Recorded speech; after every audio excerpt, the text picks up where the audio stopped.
Start again. Hello, ho, ho, ho. Happy Christmas, everyone. Who do I have here? Rick from Congo. I have Martin from Argentina. I have Donny.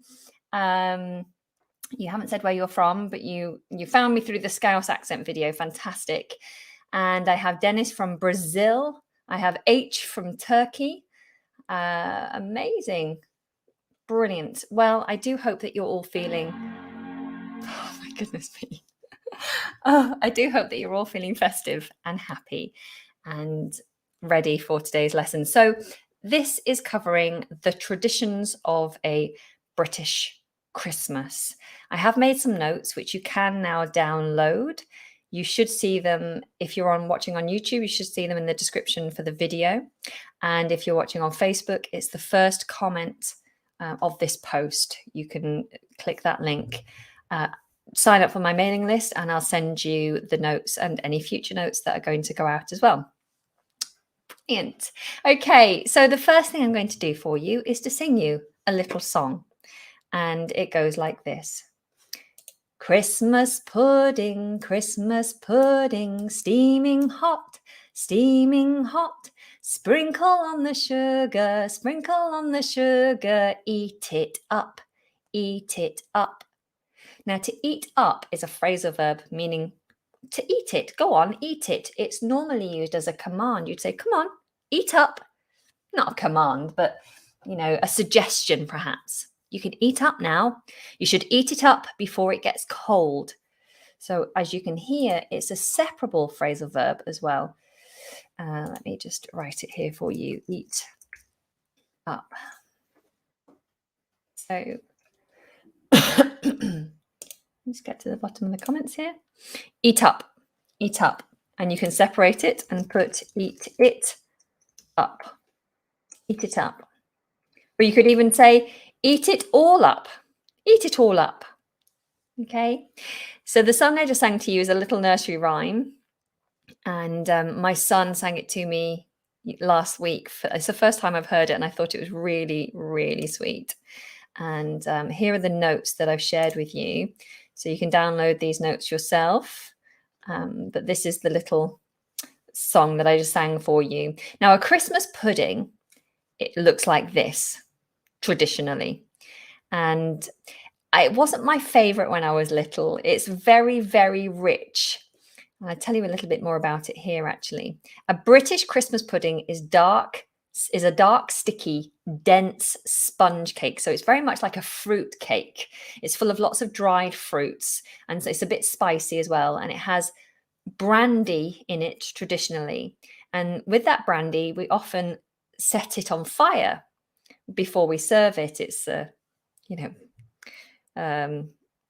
spectacle at the Christmas table. Now, this initially came from a tradition that was representing the Passion of Christ. So you set the pudding alight to represent the Passion of Christ. But as many of you might know, in the UK, religion we're not as religious as we used to be. And so Christmas isn't as much a religious festival anymore as it is just a commercial celebration, I guess, or it's our biggest holiday here in the UK. It's a chance for us to really get involved in something. It's rare that you meet someone in the UK who doesn't get involved in the Christmas celebrations. And so now setting the pudding alight is pretty much for entertainment, really. But it was originally to represent the Passion of Christ. And I really, really didn't like Christmas pudding when I was little. I did like the vanilla sauce that goes on the top. There's like a sweet sauce that goes on the top, which I do like because I love custard. And when I was little, my mum also used to do a special thing of putting little 5-pence pieces into the pudding. Now, this is actually something that dates back to an old tradition that is known as the token in the cake. Now, the token in the cake, I've put it here. I remember eating my way through my Christmas pudding for the sole purpose means it's the only purpose, of finding a 5-pence piece, so 5 pennies. This tradition of hiding tokens in a Christmas pudding started hundreds of years ago a silver sixpence was placed into the pudding mix, and every member of the household gave the mix a stir. Now, whoever found the sixpence in their own piece of pudding on Christmas Day would see it as a sign that they would enjoy wealth and good luck in the year to come. So it's an old tradition that my mum obviously brought into our household when I was a little girl. And it forced me to eat lots and lots of Christmas pudding because I wanted that 5 pence piece. Not good if you actually chew on one, though. Could be a bit of a tooth breaker. Okay, so do you have Christmas pudding in your country? Is it something that you are familiar with? If not, have you ever tasted a Christmas pudding? Have you been over to the UK and tried one? Okay, so I'm going to go back to that little song and I want you to sing it with me, because Christmas is very much about music and singing songs and doing things together. And it's actually quite a famous tune. Da da da da da da da da da da da da da da. Da da da da da da da da da da da da da da da da da. Yeah, I think Alexandra has pointed out it's a London Bridge is falling. What do we sing? Is it London's burning, London's burning? Mm-hmm. So that's not the tune for London's burning, I'm sure, but it works in the round. So you could have a number of people singing this tune, and someone starts, and then someone starts when you get to the second line, and then someone starts when you get to the third line, and then someone starts when you get to the fourth, and it all works in harmony. It works really nicely. No, London's burning is London's burning, London's burning, fetch the engines, fire, fire, fire, fire, pour on water, pour on water. But again, it works in the round. It's the same. It's four parts. And so let me bring this back up and let's sing this together, guys. Okay, so we've got Christmas pudding, steaming hot, steaming hot. Sprinkle on the sugar, sprinkle on the sugar. Eat it up, eat it up. Sing it with me. Christmas pudding, steaming hot, steaming hot. Sprinkle on the sugar, sprinkle on the sugar. Eat it up, eat it up. I hope you were singing and it wasn't just me. Lovely. Okay, so that's Christmas puddings. That's just to get our voices warmed up. So we have the token in the cake. Oh, now moving on to the big man, Father Christmas. He is often referred to as the big man. You might hear someone say, and it's the big man himself. It's the big man himself. It's Father Christmas. There are many ways to refer to Father Christmas in our country. We say Father Christmas. We say Santa Claus, or just Santa is quite common. If you follow American English, a lot of American films, you might hear the phrase Kris Kringle. Kris Kringle. And also he's Saint Nick because it's Saint Nicholas traditionally. So in some songs, he's referred to as Old Saint Nick. Why Father, says John Lou. I'm not 100% sure, actually. If anyone would like to look up the origins of Father Christmas, then please do share it with us. But yeah, Father Christmas is the most commonly used phrase here, followed by Santa Claus or Santa. Amazing. Thank you for singing with me. I love it. Okay, so Father Christmas, let's bring him back. Here he is. He obviously wears his big red suit and his black belt, his golden buckle, his black boots. He has a big white beard, a white moustache, and a big red hat and his red gloves. Father Christmas. So he's also known, as I've written here, Santa Claus, Father Christmas, also known as Santa Claus. Father Christmas is a big deal in the UK. If someone is a big deal or something is a big deal, then it means it's very important. It's or he's a big deal. Christmas is a big deal for us. If someone was told they had to work on Christmas Day in the UK, then they'd probably be a little bit upset because they would want to spend time with their family celebrating Christmas because Christmas is a big deal.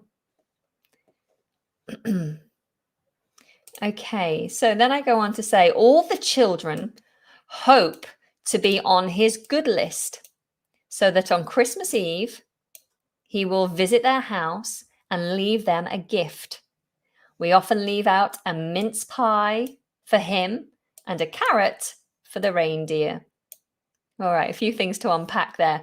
So, all the children hope to be on his good list. On his good list.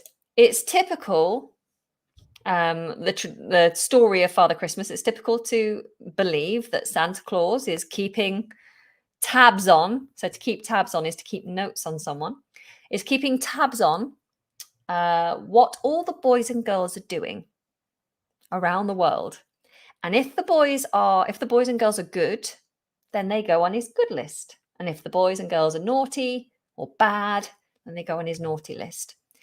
And this is used by parents the world over to try to get their children to behave around Christmas time, because it can be overwhelming for children and it can cause behavioral issues, especially when they're eating lots of sugar and getting overexcited and overtired because they're not sleeping. So they can be tricky. Their behavior can be tricky. So we tend to use the story of going on to Father Christmas's good or bad list as a way to keep them on the right path. And so if you are on the good list, according to the story, if you're on the good list, then on Christmas Eve, anything that's Eve is the day before. So Christmas Eve is the day before Christmas, which we celebrate on the 25th of December, by the way. The 25th of December is our Christmas Day. I didn't realize, but recently I found out that in different countries, Christmas is celebrated on different days. So 25th of December equals Christmas Day. And Christmas is always spelt with a capital letter. Okay, so 25th of December is our Christmas Day. Christmas Eve is the 24th of December. It's our day before Christmas. And on Christmas Eve, Santa will get his reindeers together and they obviously fly. And he loads up his sleigh, which is what he rides in. And if I can spell this, sleigh, it's got a funny spelling. And the reindeer will pull his sleigh, which is full of presents, through the sky. And he is obviously magic because he can go super fast and he visits every single household in the entire world, goes down the chimney, and the chimney is the flue, the funnel that takes the smoke from a fire that's inside. Obviously, not all houses have a fire inside. And so modern houses don't have chimneys, really. We have a chimney on our house, and because we have a chimney breast and an open fireplace. So we do have real fires in our house. And so Father Christmas, when he comes to our house, will go down the chimney. Goodness knows how, because he's quite a portly chap. To be portly is a nice way of saying fat. Portly, I think that's how you spell it. I've never written it down before. He's a portly chap. Large man. Yes, it must be difficult for him to fit down some of these chimneys, because some chimneys are very narrow, very thin, and he has to fit down them. Which actually brings me on to my next song. We'll get there in a minute. So he's a portly chap, quite large. So he visits every house and leaves them a gift if they've been good. In some houses, he fills their stocking, but I'll come on to that later. But the stocking is filled with presents, or he'll just leave a big gift under the tree. And we will leave out on Christmas Eve, as we go to bed, we'll leave out a treat for him and for his reindeer. So it's normally a little glass of brandy or port, which is a liqueur, very strong alcohol. A mince pie. This is why he's so portly, of course, because if every household does this and he visits every house in the world, then he's going to be eating a lot of mince pies and drinking a lot of liqueur. And you leave out, or you can leave out a glass of milk. That's sometimes done, and some carrots for the reindeer because they get hungry too. So then obviously the children go to bed, and when they wake up on Christmas morning, there's a bite out of the pie and a bite out of the carrots, and the port's gone. So obviously that shows that Santa has been overnight. He's visited overnight. Okay. So I've seen a few questions coming in. Let me just see if I can catch some of these questions. The comments go past so far, so if I miss your question, I do apologize.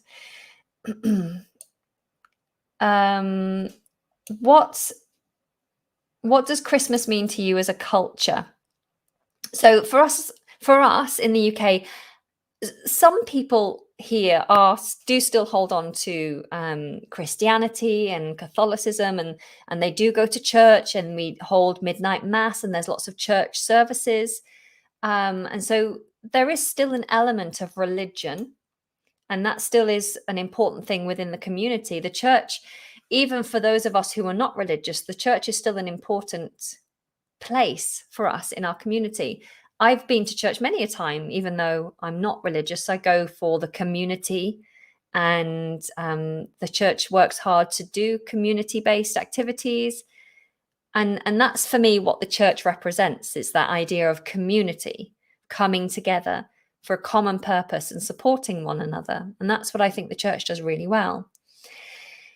Christmas for us as a nation is very much a time of reflection, for looking back at what's passed over the past 12 months.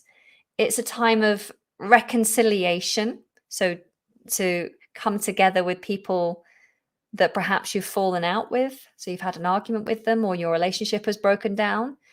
So it's a chance to really reconnect, put family first.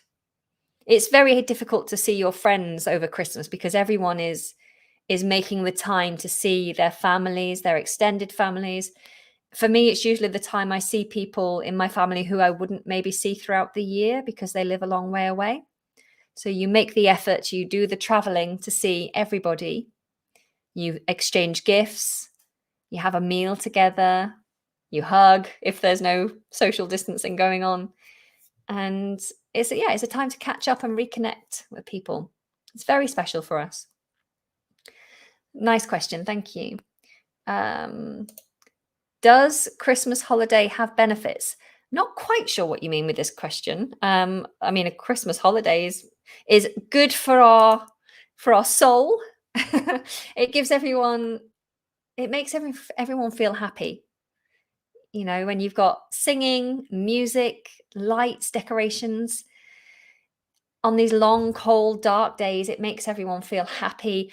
I also noticed that generally there's a lot more goodwill between people. So strangers walking down the street smile at each other more and wish each other a happy Christmas. And we had our shop delivered to our house the other day. We get our groceries delivered sometimes. And there was very much that, thank you very much. Have a Merry Christmas. Have a Merry Christmas. And it's that exchange of goodwill. It's nice. It's nice. So that's definitely a benefit. And people get time off work, which is nice. Okay. Hello, Nishanta. Hello, Francesca. Lots of you joining here. In the UK is 1 week Christmas celebration. So do we celebrate for just 1 week? I would say actually our celebrations begin at the 1st of December. So that's when we begin our countdown. Lots of us will have an advent calendar. An advent calendar typically is a box of chocolates, and each chocolate is hidden behind a door. And there's 25 doors, so there's 25 chocolates, and you open one door for every day from the 1st of December until Christmas Day. And that's your advent calendar. We don't have those because I like to reduce my plastic if I can in my house. So I don't buy them because they're often there's a plastic tray. And so I've bought a wooden train that has little drawers in, and I put chocolates into those drawers or treats into those drawers, and we do it that way. But that's an advent calendar. So really our celebrations start from the 1st of December. And there's often an office Christmas party. So there'll be a Christmas party for every organization that you're involved with, either a lunch or an actual big party that's been organized, or a dinner perhaps, or just drinks. And yeah, Christmas is like a whole month long. And then we have New Year, obviously, to finish off the end of December. So then we go into January, and it's really depressing because there's nothing to look forward to until springtime. Okay, Maria, hello. In Slovakia, we have special dinner. So, we have a special dinner at 6 p.m. on Christmas Eve. Oh, okay. So, Christmas Eve dinner, and we find our Christmas presents under the Christmas tree, under the tree, so under the Christmas tree after the dinner. Interesting. So you open your Christmas presents on Christmas Eve. Now we save ours till Christmas Day. Though sometimes people do give one gift on Christmas Eve. I actually have got my little boys a Christmas Eve box, a gift box, which is specifically for Christmas Eve. And in it, I'll just put things like maybe a new pair of pajamas each year, and maybe a little treat for that evening, a little chocolate or a little puzzle for us to do that evening. I'm very much looking forward to it this year because my eldest is 3 years old, so it's the first time he'll really enjoy it and understand it. Dennis, hello. Here in Brazil, virtually all shopping centres have at least one person dressed as Santa. Children usually go to him and take photos with him. Do you have something of this sort? Absolutely, yes. In every shopping centre, if it's a big shopping centre, and in every attraction that you'll find, like park farms and places that you'd normally pay to have a ticket to go in for families, will often have a Santa event, and you have to book for all of them. There's no just turning up. There might be outside of London, actually. Maybe it's just booking here because we're densely populated. But here you have to book to visit Santa and pay, obviously. And you go and see Santa, and he will give you a gift there and then, but you also tell him what you really want for Christmas. This is us. Jacob must have been 1 there. So Jacob was 1 year old, and that was our Santa experience. It's very exciting. This was a great Santa. He has a great outfit. And this was a really nice setup that they had. It was a really great experience. Jacob didn't really understand what was going on, but I had a nice time. This year we're going to see Santa on Christmas Eve. I'm very excited about that. I hope it still goes ahead. Okay, so let me carry on with my notes, and then I'll come back because some of these comments are actually covering some of the stuff that I'm already going to cover in the notes. So that's Santa Claus. Now, I talked about Santa being quite a portly chap, and that sometimes he gets stuck in the chimney, which is a nightmare for him. And this is a fun song that we're going to sing together now. When Santa got stuck up the chimney, he began to shout, "You girls and boys won't get any toys if you don't pull me out. My beard is black, there's soot in my sack, my nose is tickling too. When Santa got stuck up the chimney, achoo, achoo, achoo." Obviously, achoo is the sound of sneezing. Achoo, achoo. Do you want to sing it with me? Here we go. When Santa got stuck up the chimney, he began to shout, "You girls and boys won't get any toys if you don't pull me out. My beard is black, there's soot in my sack, my nose is tickling too. When Santa got stuck up the chimney, achoo, achoo, achoo." I can't tell you how weird it feels to sing without being able to see anybody. I feel a bit awkward. Anyway, Soot, for those of you who aren't familiar with that word, soot, which you see here, he has soot in his sack. Soot is the dust that you get when you burn. So it's a black dust, and it usually comes from burning coal, and it's all up your chimney. So any of you who have a live fire, who've ever cleaned out either the wood burner or the fire to make a new fire, will know what soot is. It gets all over you. And so Santa's got soot in his sack from all the chimneys he's gone down in the past. Okay. So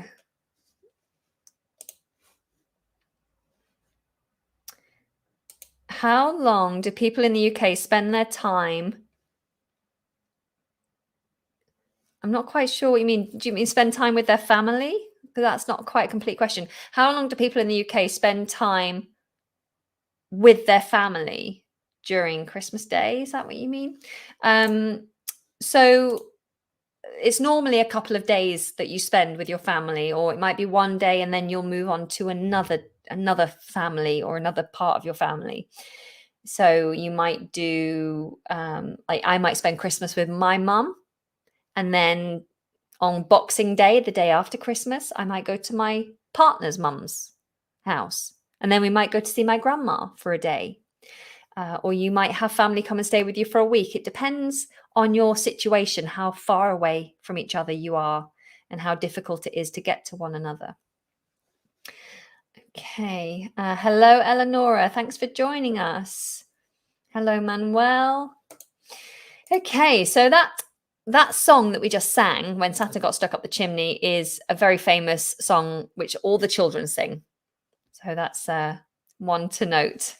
If you have children, a good one for them to sing along with. Okay, let's come on to the Christmas tree. I've got my mini tree. I did debate whether or not to put up the big tree behind me here, but I went for ease in the end.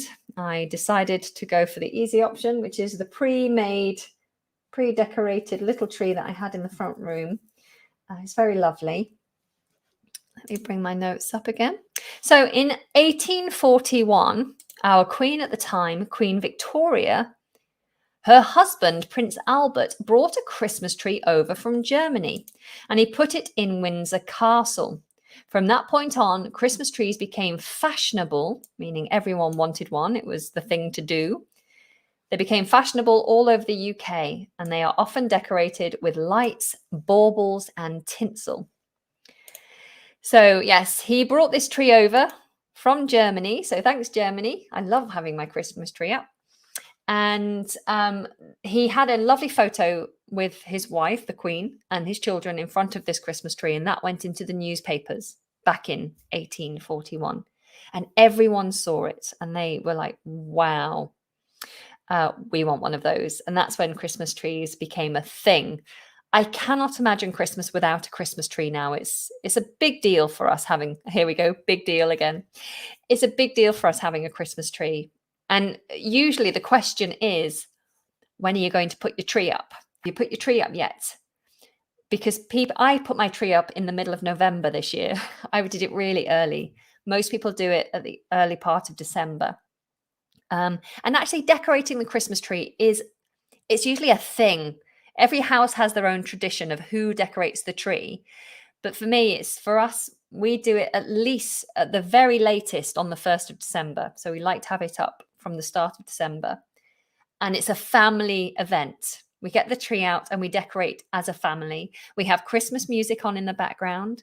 We have something nice to drink and maybe some nibbles. So some nibbles are some little treats that you might eat, like little biscuits and things.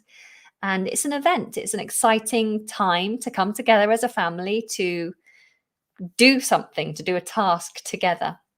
And as I have a 1-year-old, what we found this year was we were all putting our baubles and trinkets on the tree, and my 1-year-old was taking them all off. So the lower part of my Christmas tree in the house is bare because my 1-year-old has taken everything off. Okay, so I talked about lights. So the lights with Christmas are called fairy lights. fairy lights. You can also refer to them as Christmas lights, but they're the little lights, and they can be white or multicolored. They might flash. They're very lovely. Oh, the other question. Thank you, Veronica, reminding me. The other question is whether you have a fake tree or a real tree. Some people think having a real tree is better because you have that smell. There's a nice smell that comes from a tree in your house. You can also buy incense and little sticks that have that smell too, but some people just like having a real tree. The only problem with a real tree is that it drops, the needles drop. The needles, the spiky bits tend to fall off as it gets older. And so you're cleaning up a lot. You also can't guarantee the shape and size. So if you order it to be delivered, it might be a wider tree than you had anticipated. And obviously then you have to get rid of it. There is a collection usually with most councils in the UK. They'll come around and collect old trees on a certain date. So they say, leave your trees outside on this date in January and we'll collect it for you. We always have a fake tree. It is easier. They last for years. One of my trees because I have two trees. One I've had for 12 years. And the other one I've had for 3 years now. But we like to have our fake tree because we know what it looks like. We know what size it is. It saves money in the long run. Yeah, when you have it for long, it was expensive. We bought it in the January sales. So it was heavily discounted. But in the long run, it saves us money because we're not buying a new tree every year. Yeah. So I'm happy with my fake tree. I'm not ashamed. Valentina, the real tree is more beautiful than the fake one, but it makes all the environments dirty at home. Yeah, do you know, my fake tree, obviously not this one. We have this fake tree in the house that we bought in the sales, and it was from a really beautiful farm shop. And it's a really beautiful tree. It's a really beautiful tree. I like it more than I would like a real tree, I think. But each to their own. This is a saying we have, each to their own. Each to their own. And you say this to mean everyone has their own opinions. Everyone has their own likes and dislikes, each to their own. And so you're accepting that. It's okay. Everyone's different, each to their own. Okay.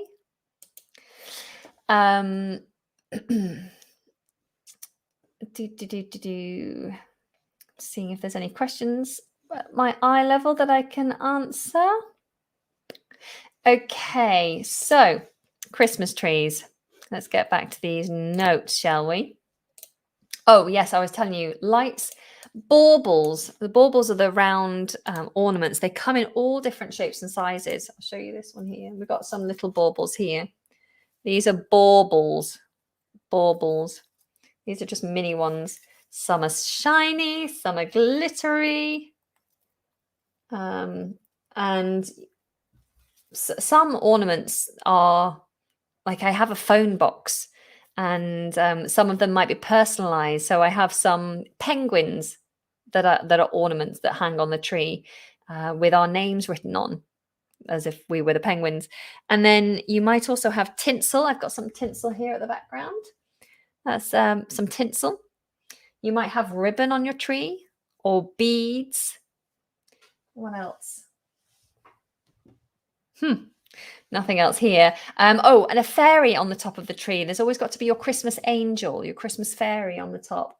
I borrowed this one from inside the house. This is one of our little tree toppers.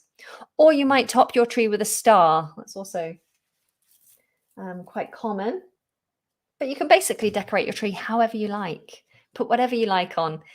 My children like to make decorations for our tree, so we've got lots of handmade decorations on our tree as well. Okay, so that's the Christmas tree covered.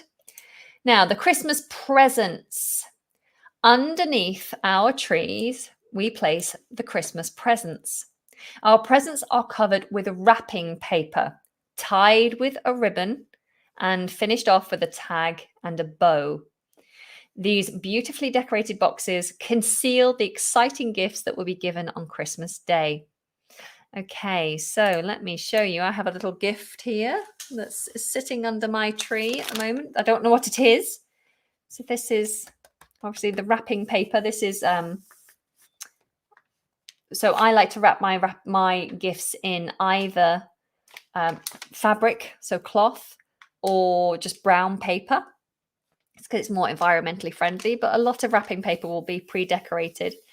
It's just this stuff isn't recyclable. So with this kind of thing, I try to open them as carefully as I can so I don't rip it, and then I reuse it next year. And some of those boxes will have ribbon tied around it and a little sticky bow, and that just has a sticky tab on it so you can stick it on to make it look pretty. That's very lovely. And actually that one's got a card stuck to it rather than a tag, and that's traditional. People tend to do that as well, and just stick their card onto the box. Here's a Christmas card, and here's another Christmas card. These are a very big part of our Christmas culture is to send cards. That starts very early, so we already have a handful of cards in the house. I need to finish my Christmas cards. It takes so long, and I have to post most of them, so I need to go to the post office to buy stamps. Okay, so in addition to our Christmas presents that live under the tree, children also put out their stocking or sack, or sometimes a pillowcase, on Christmas Eve for Father Christmas to fill with gifts, if they've obviously been good girls and boys. So this is a stocking here, and a stocking is a large sock. Now, I'm guessing in the past it was an actual stocking that people would wear, but we don't really wear, like, people generally don't wear stockings. Women wear stockings, but it's seen as it's not very comfortable to wear stockings. Most women wear tights, and stockings now are more like tights. They go all the way up to the top of your thigh. I think the stockings that we refer to at Christmas are more like the low stockings, the short stockings, and they're usually made specifically just for Christmas. If I can reach here, there we go. This, oh no, I've killed the tree. There we go. This is a stocking. It says, Santa, I've been good all year. Nearly. Okay, so that's a stocking, and they're big enough. These ones are big enough to put a few little presents in. Or you can have a sack. If you've got little children, you're probably better off with a big sack, because little children usually have quite large gifts. Their toys are usually quite big. I love Christmas cards. I need to do mine too. Do you have cards with glitter on? So the cards that I send out are actually photographs. We always take photographs now of our children every Christmas, and looking gorgeous, and we make that into a Christmas card and send it out. So it's not glittery at all. I'm going to see if I can find a picture for you, because our children are just gorgeous. Oh no, I don't have anything quickly to hand, but I will share it on Instagram soon, the beautiful Christmas pictures that we've used for the Christmas card. So if you're not following me on Instagram, then do find me. You'll find me under the hashtag, the @BritishEnglishPro, or just search for English Like a Native and you'll find me there. But yeah, that's what we do for Christmas cards. All right, what's next on our list? Oh, the main event. So opening Christmas presents happens on Christmas Day traditionally, and it depends on which household you are in as to when and how Christmas present opening happens. In my house, you open your stocking in the morning, because that's full of smaller gifts, little trinkets, and that can keep the children happy while you're getting ready, putting the food on, prepping for the day, getting dressed. And the children are so excited they can't wait. So they open their stocking. And then for me, we like to have our Christmas dinner and then do present opening as a family, everyone sitting together, watching each other open presents and enjoying it as a family. In some places, the children go down and just open all their presents at once, or people just do it separately, or they wait until the evening or spread it out across the day. So it depends on the house and what people prefer. But presents tend to be opened on the actual day. What did I buy for the kids? Asked Shanta. What have I bought for the kids? So you say, what have you bought? What have you bought for your kids? So I have Father Christmas has bought Jacob a crane because that's what Jacob has asked for. And we've bought a balance board for our little one. He's very into climbing. Obviously, he's only one, so he's learning. And a balance board is just a curved piece of wood that kind of acts like a seesaw. They can balance on it. They can turn it over and slide down it, climb over it. So it's very simple, but I'm sure he'll get lots of use out of it. And we've got a few other little trinkets and little jigsaws, books. Yeah, that's it really. It's really hard not to go overboard. To go overboard is to do too much.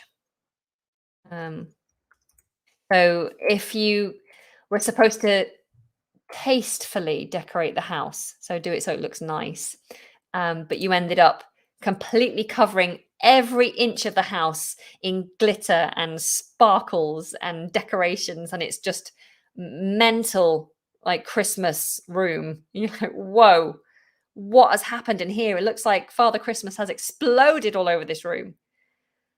Then you've gone overboard. So to go overboard is to do too much. So I try not to go overboard with buying presents because I think it can be overwhelming for little ones, but it's hard not to because you want it to be so special for them, and you just want to buy them lots of stuff. Okay, so let's go back to these notes and talk about the main event, Christmas dinner. Now, this here gives you an idea of what we traditionally eat at Christmas. Again, it varies from house to house, but let's see what I've written. Christmas dinner is considered the main event on Christmas Day, aside from opening presents. So opening presents is a main event, but the other main event is the dinner. It will vary slightly from home to home, but generally there's a roast bird, either turkey or chicken. Now, most people only eat turkey at Christmas because it's the traditional meat for Christmas. But most people don't actually like turkey. They think it's quite a dry meat. And actually, a turkey is quite a large bird. And so getting it in the oven can be tricky. Our ovens aren't really that big. So most people will have chicken or other meats. They might have beef or lamb or pork. It's just everyone's preference, really, or a vegetarian option. And then what we refer to as all the trimmings. So when we talk about dinner with all the trimmings are all the things that go with the dinner. So roast potatoes is a must. An absolute must for Christmas dinner in the UK. Roast potatoes are potatoes that are nice and soft and fluffy inside and then crispy on the outside.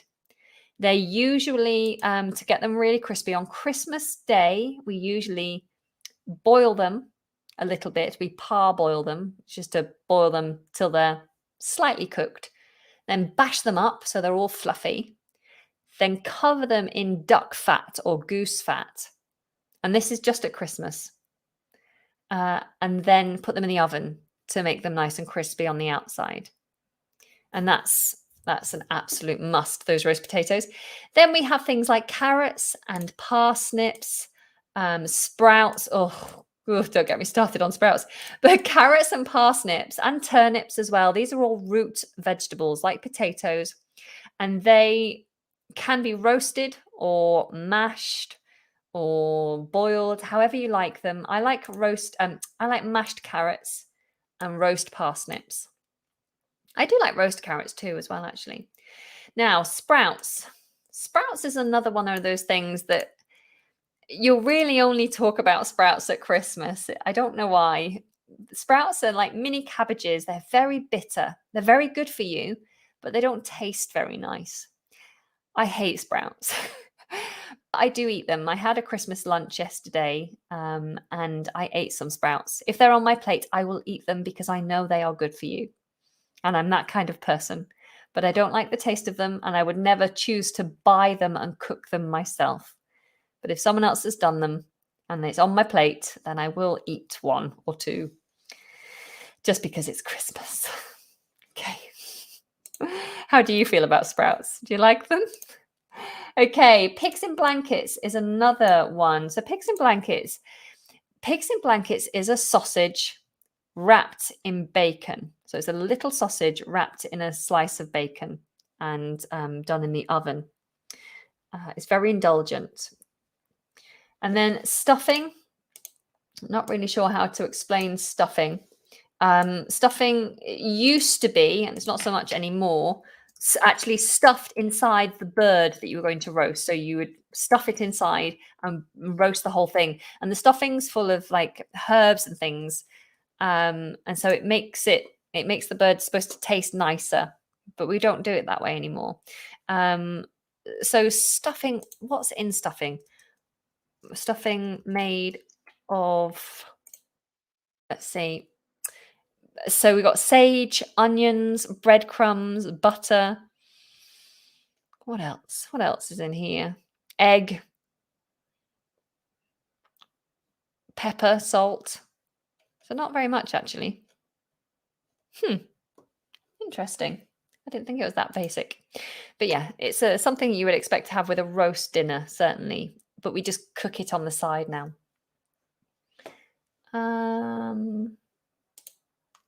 I put some grinded coconuts on sprouts. Oh, they go very well together. That sounds very interesting. I do like a bit of coconut. Dennis, sprouts are just not my cup of tea. I'm with you on that one. Okay, so then we have gravy. Gravy is, you have to have gravy. Christmas dinner is not Christmas dinner without it. It's a savory, rich sauce that we pour over. Often gravy has been made with the juices from the meat that was cooked, although it doesn't have to be. You can have vegetarian gravy too. And then additional flavorings, and it's very rich and it's delicious, and it finishes off a roast dinner perfectly. It makes your roast potatoes nice and soft, so you get that soft, crispy, fluffy texture all in one. And then I love a bit of cranberry sauce. Cranberry sauce is generally only served with the white meat, so traditionally turkey. You could have it with chicken. I have it with everything because I just love it. If you were having lamb, then you'd have mint sauce. And if you're having beef, then you'd probably have mustard as your sauce. So there's sauces that go along with certain meats. There's an expectation to have certain sauces depending on what meat's been made available. Oh, and then the Christmas cracker, of course. So the Christmas cracker. The Christmas cracker is always on the table when you lay the table. So to lay the table or to set the table is to prepare the table for everyone to sit down. And at Christmas, the table looks extra special because it's been decorated nicely, that you might have a nice tablecloth. You might have a runner. So a runner is a piece of cloth, a long, thin piece of cloth that goes down the middle of the table. And you might have the special dishes and plates put out that you've been saving all year. You might bring out the special glasses, the ones that are really posh. And there's often little decorations on the table as well. Maybe a candle if you don't have children. And crackers.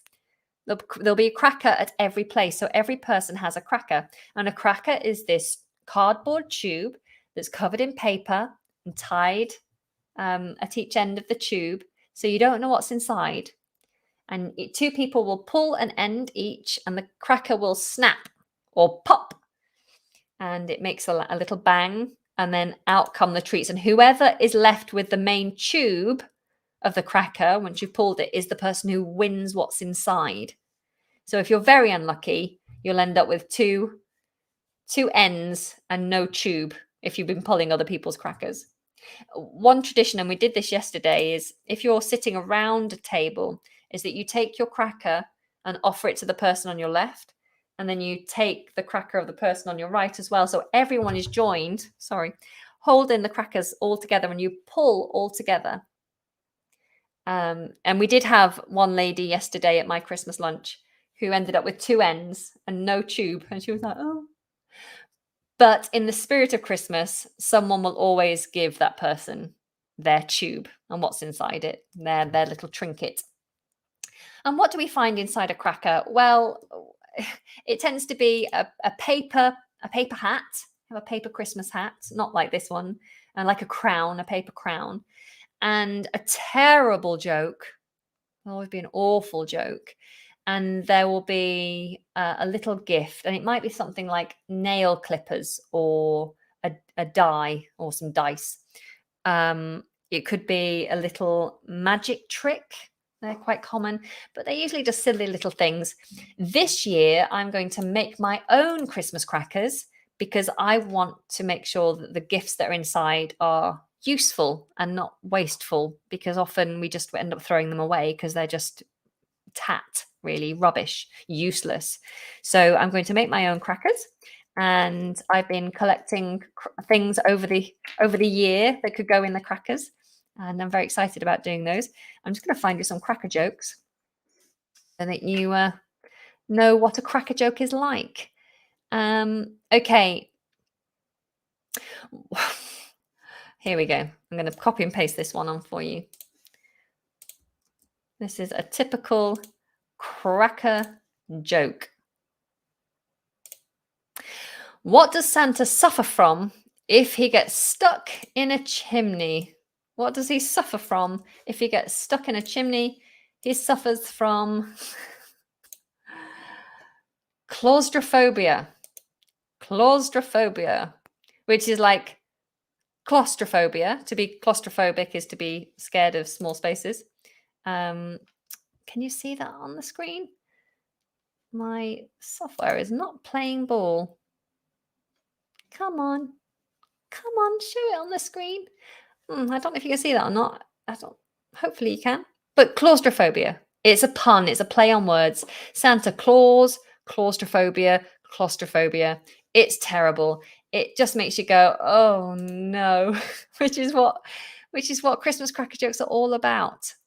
Okay, here's another one. Why did Santa go to the doctor? Why did Santa go to the doctor? Anyone? Because of his bad elf. Because of his bad elf. They're usually a pun. It's usually a pun or a play on words that we're looking at here. So bad health is what it means, but we switch the word health for elf. Bad elf. Oh, it's really not working very well, is it? There we go, because of his bad elf.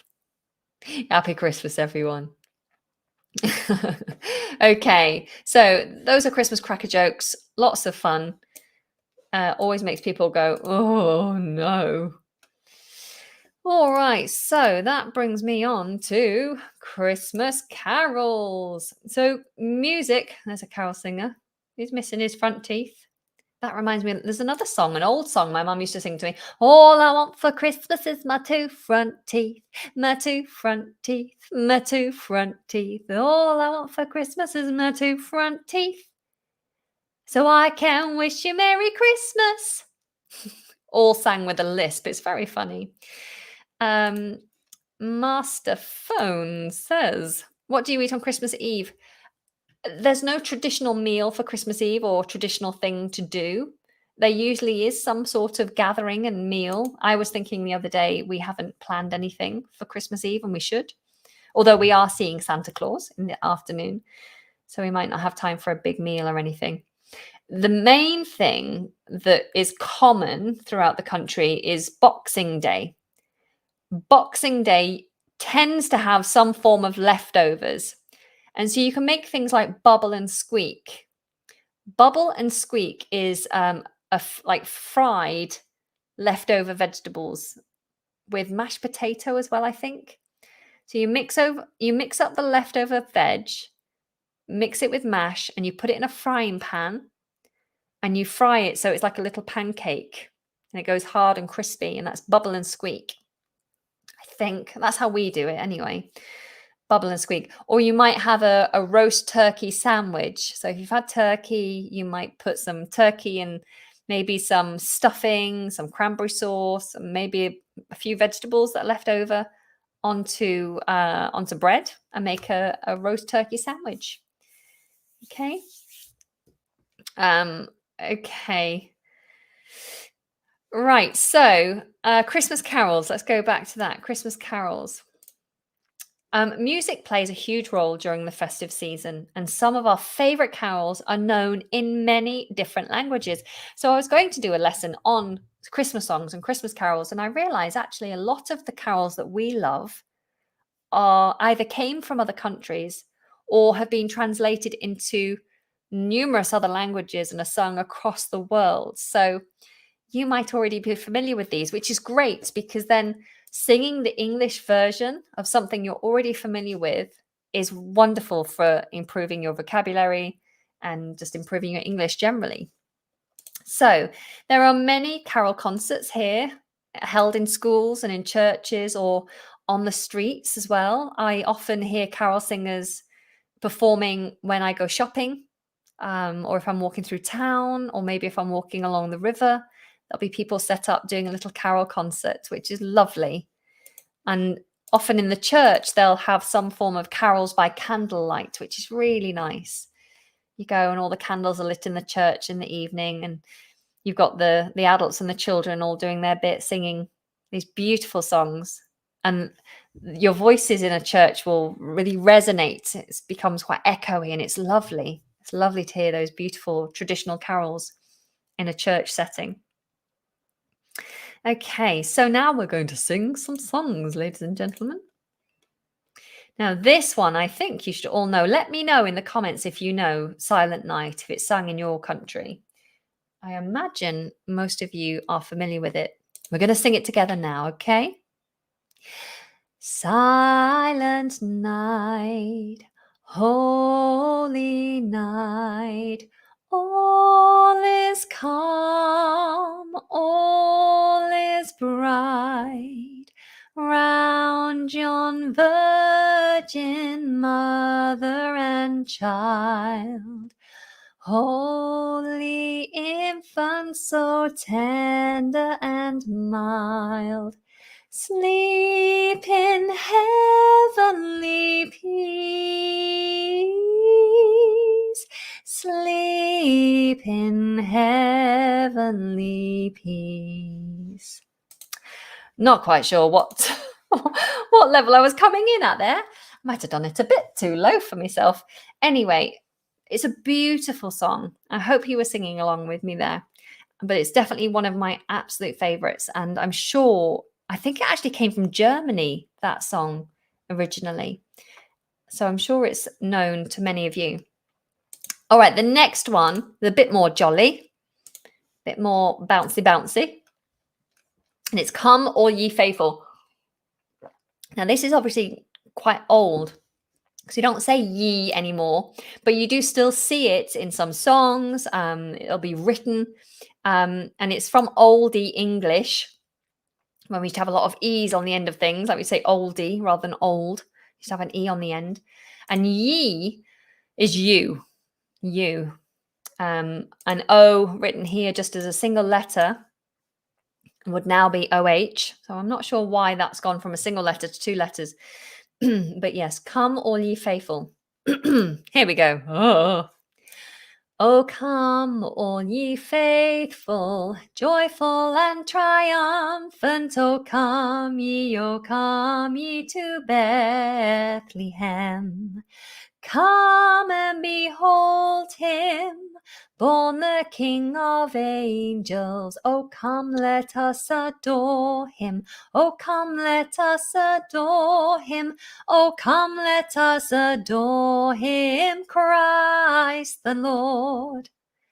Again, I'm not sure if that's the right key, but you can imagine in a church, like people really get carried away. You always Especially with the, oh, come, let us adore him. Oh, come, let us adore him. People really get into it. That's a fun one. Anyone know this one? No. Okay, moving on. This is another fun one, another traditional one. Yeah, you can see because you've got O and O. Obviously, it's religious because it talks about Jesus Christ and Satan, who is the devil. Let's see if I can get this one right.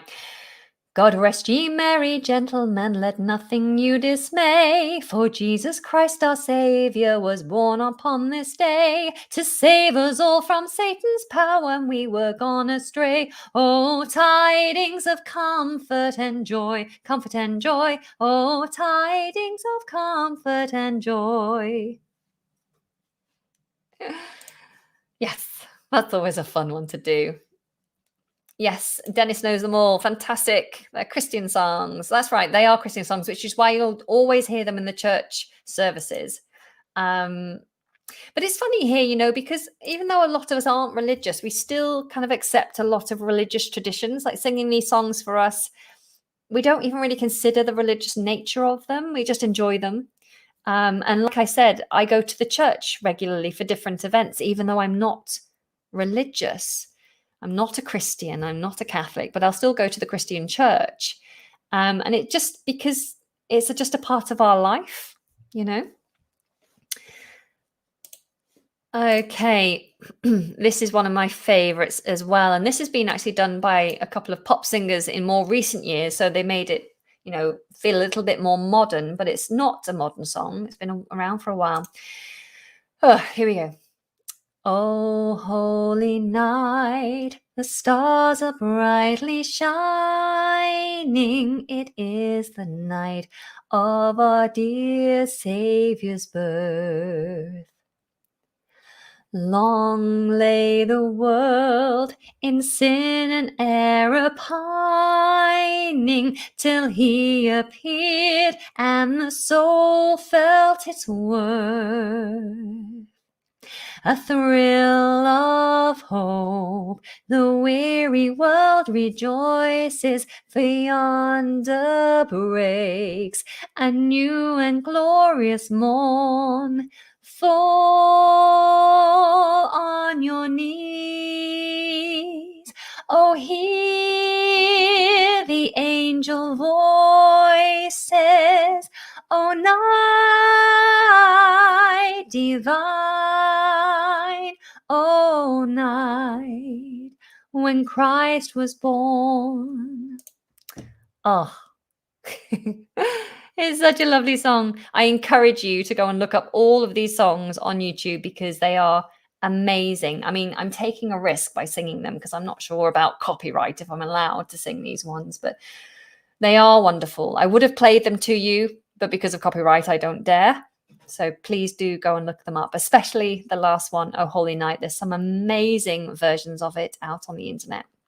So do go and have a look. Do I believe in God? No, I think the nature of me not being religious, I know that God exists in the sense that people believe in God. Like I know that Santa Claus. But for me, I've got more of a scientific base. I believe in evolution rather than God being our creator. I don't know what's out in the universe. I just don't believe in a man who judges and a man who created the world. That's where I come from. Okay, so that's the end of my notes.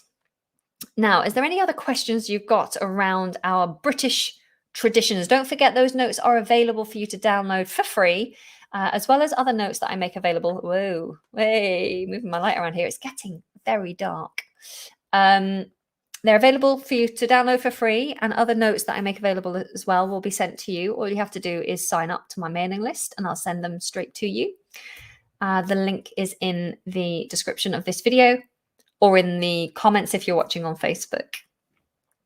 So, oh, Alexandra, bless. I hope that you're doing well with your little 8-month-old. It's hard being a mum to a little one. I know so well. But yeah, when my 1-year-old was a tiny baby, I sing to my boys at nighttime. I always sing, you are my sunshine, my only sunshine. You make me happy when skies are grey. So I sing that to them. And when my 1-year-old was a tiny baby, when I sing that to him, he'd start smiling. He'd just look at me and smile. It was so heart melting. It was beautiful. I do miss those teeny tiny baby days. Okay, so is Father Christmas more common than Santa Claus? Yes, I would say so. But everyone knows Santa Claus and Father Christmas, so it doesn't matter which version you use. It's not like you'll be misunderstood or anything. It's, like for like pretty much. Um, what about football traditions on Boxing Day? I don't. Oh, mm, no, I don't know of a football tradition as such. I'm sure there are sports on, but I'm not really a sports watching kind of person. So it's not something that's ever been done in my household. Um, I saw Romelia. You've been asking me to sing Old Lang Syne. I don't know the words off the top of my head.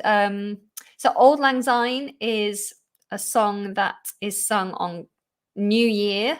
So as the new year comes in on the 31st of December, as the new year rings in, we tend to sing, "Oh, Happy New Year," and then we sing Old Lang Syne. And I did a lesson on this once, and I can't remember it. I've got all these Christmas songs in my head. For the sake of old lang, should old acquaintance be forgot and never da da da. Do do do do do do do do do da da da da. Should old acquaintance be forgot and never brought to mind? Should old acquaintance be forgot and days of old lang syne? For old lang syne, my dear, for old lang syne, we'll take a cup of kindness yet for days of old lang syne. So that was 2 verses. Yeah, so that's the typical song that's sung when we ring in the new year. But as you just saw, most natives don't know the words. So we'll sing along. It'll be on the TV. We cross our arms and we hold hands with people and we do this. Da, da, da, da, da, and we kind of hum along and sing the little bits that we remember. That's the tradition. You're not allowed to know the lyrics.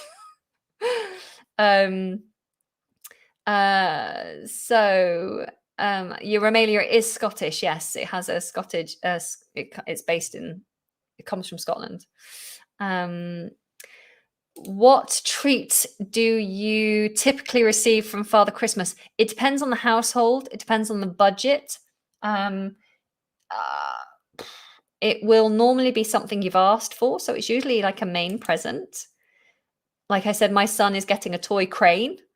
That's his main present pretty much because it was expensive, and I don't want to spend lots and lots of money on lots of toys to fill up our house.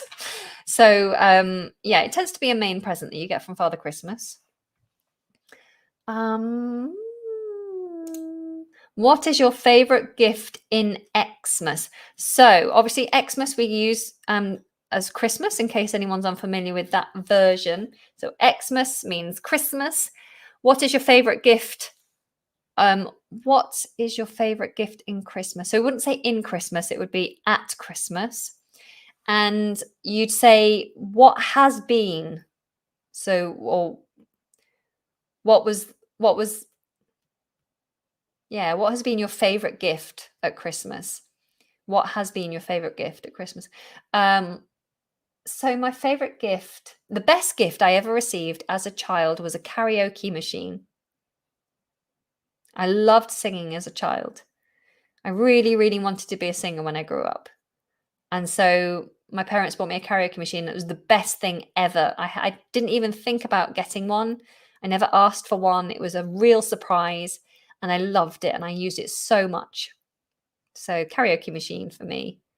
And um, as an adult, I don't really care for gifts now. I love giving. I I love getting people thoughtful surprises. Sometimes it's stressful trying to think of the perfect gift for people, especially on a budget, but yeah, I'm a gift giver. I like giving people stuff. I have to just be careful not to go overboard. Remember that word from before? To go overboard? Not to overdo it. Um, Rawa, I've invited for Christmas, which will be my first time in there because I'm Muslim. What should I do? Should I take a present? What kind of present? How long should I stay there? So I didn't see if you wrote an earlier message for context, but I'm assuming you've been invited to someone's house for Christmas Day. If you've been invited for the day, just go for the day. And I don't know, you'll just kind of get a feel for when it's time to go. I- if they say, "Do you want to stay for dinner?" Like as in like, the last meal of the day, then or just ask them, "What time should I arrive?" I wouldn't go too early, let them have their Christmas morning. Kind of arrive when they tell you is appropriate time. And then maybe just stay for a couple of hours. Christmas Day is quite a big, overwhelming day. And if I mean, it depends who it is you're talking about. If it's just a friend, it's always good to take food, wine, perhaps, cheeses, or there'll be a lot of food already there. So I take something that can be saved for another day, maybe a cake, or we have pancettas. Are quite. It's an Italian baked cake thing that lasts quite a while. I always like to get a pancetta. Is it called a pancetta? Pancetta. I always like to get one at Christmas. That's always a nice gift. That maybe in a you can get there's a red plant that what are they called? I've got one in the house.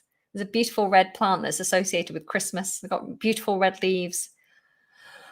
And I can't think of the name. If anyone knows the name off the top of their head, please share it. But yeah, I think taking a plant, taking wine, or taking food is always a good gift to take to someone's house when they've invited you around. Something like that. Okay. Da,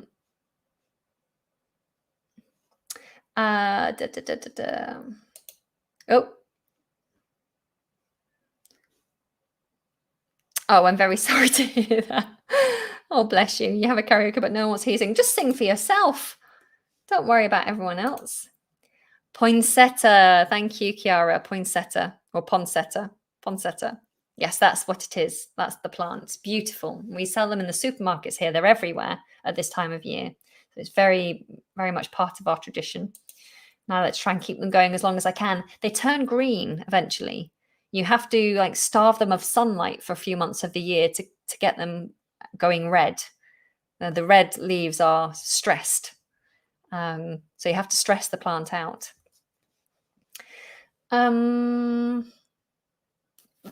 Okay, so any more questions that I haven't already answered? What do you normally do the day before Christmas? Just something fun. Some people might do their last minute Christmas shopping if they've really left it. Some people will be mad dashing across the supermarket or in the garage or any shop that's open still on Christmas Eve, trying to find that last minute present. I've done that before. I'm looking for a mini Christmas tree. I don't know where to find one though, says Ray. Oh, Ray, you're in the UK. They should you can find them in. You can even find them in you know, B&M, Poundland, any like the homeware stores? Yeah, I mean, B&Q.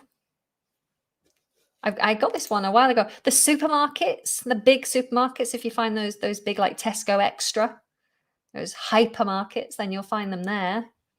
Although nowadays, you know, by the 14th of December, a lot of the stuff is sold out. I can't find a Christmas jumper anywhere. I really struggled to find a Christmas jumper because they've all sold out. And that's interesting. So yes, Britain has mince pies for Father Christmas, but in North America, there's cookies and a glass of milk. There we go. Thank you for enlightening us with that one. Have you bought all of your Christmas gifts? No, I haven't. My partner and I have decided we're not doing a big Christmas present for each other this year, just a few little things, just to kind of save a bit of money. And I'm not seeing much of my family this year. So if I send anything, if I give them anything, I have to post it. And so I haven't managed to find a gift that's right, that's easy to post. So yeah, it's tricky. It's tricky. What's the significance of Christmas in Christianity? So Christmas is the birth of Jesus. There's the nativity story. So this is another thing. Everyone knows the story, the nativity, even if they're not religious. So you've got the three wise men, and the Virgin Mary, and the angel Gabriel came down and told Mary that she would conceive a child, and it was the Immaculate Conception. So she was a virgin, but she still got pregnant, and she got pregnant with Jesus. She was pregnant with God's child, Jesus, and Joseph, her husband, took her to Bethlehem. They were following the star, the North Star. Took her to Bethlehem on a donkey. There's lots of stories about the donkey and Bethlehem and following the star and the three wise men. And there was no room at the inn. An inn is another word, an old-fashioned word for pub or a little hotel pub. So there's no room. So she had to go and sleep in the stable with the animals, where she gave birth in a manger, which is where what the animals eat out of, the trough that the animals eat out of. And yeah, it mustn't have been very nice for her. But she gave birth there to Jesus, and then she was visited by the three wise men, who gave him gifts of myrrh, frankincense, and gold. And he brought the message to the people, and obviously then he was crucified for it. So, but that's Christmas. Christmas celebrates the birth of Jesus. Basically, that's the significance. Okay. So anyway, is there any other questions? What do you do when your family eat? So we've covered that. Any other questions? Any other questions? Okay, I think that's pretty much everything I can see. Lovely. Guys, I'm going to wrap up because I've kept you for such a long time. An hour and 20 minutes is pretty long for a class. I really appreciate everyone joining me and for all your kind words. Sorry about the false start. That was a bit of a mess. Don't forget to download your notes. And I do wish you all a very, very Merry Christmas. I will, of course, still be posting. But yes, this is probably the last live stream I'll do this year. Yeah, maybe. Okay, guys, if I don't see you before, I'll see you in your new year. Take care. Lots of love. Please give this video a like, and I'll see you soon.